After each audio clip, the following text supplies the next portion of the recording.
When you look at these particular images, you would be given for thinking that, well, what is this? Is this some kind of very special ad? You know, there's perfect lighting, perfect makeup, and more importantly, perfect shadows, all making Meghan look rather fresh, revitalised and ready to take on the world.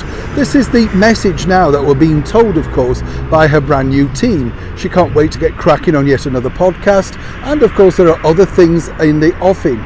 But more importantly, the biggest challenge they have right now, quite frankly, is making this particular event over in Canada a success. But are they already looking at doom and gloom? Let me explain.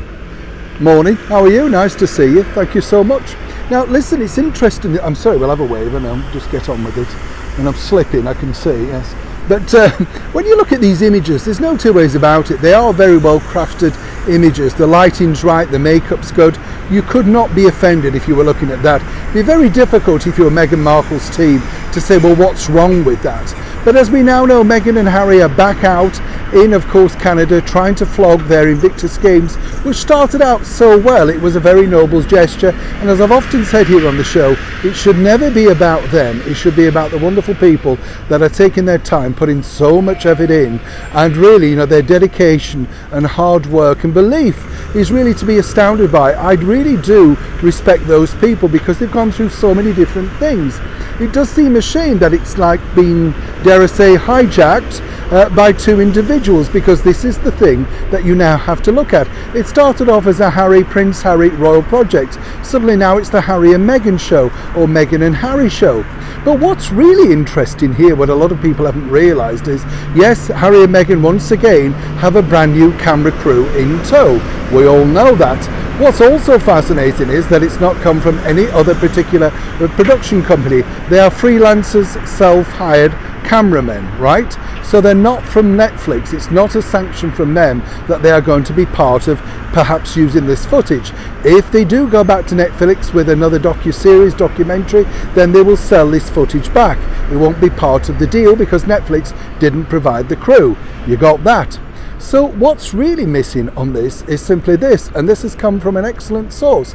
You will notice, of course, on this particular visit, while they both look very fashionable, fresh and revitalised, no mentions at all of branding.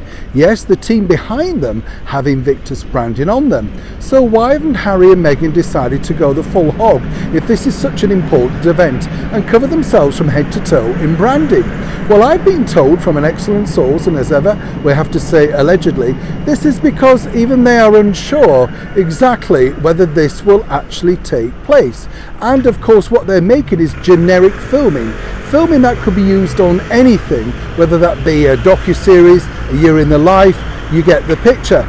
If it had a lot of branding with a year on, then it sort of becomes slightly harder to use because once again you'd have to blur it out.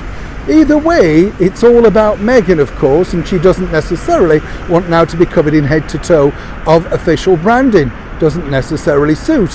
Happy to do that in the beginning, but seemingly even Prince Harry's now kowtowed to this idea. And of course, who's putting all this together is the son of the respected Hollywood star Christopher Reeves, of course, better known as Superman around the world.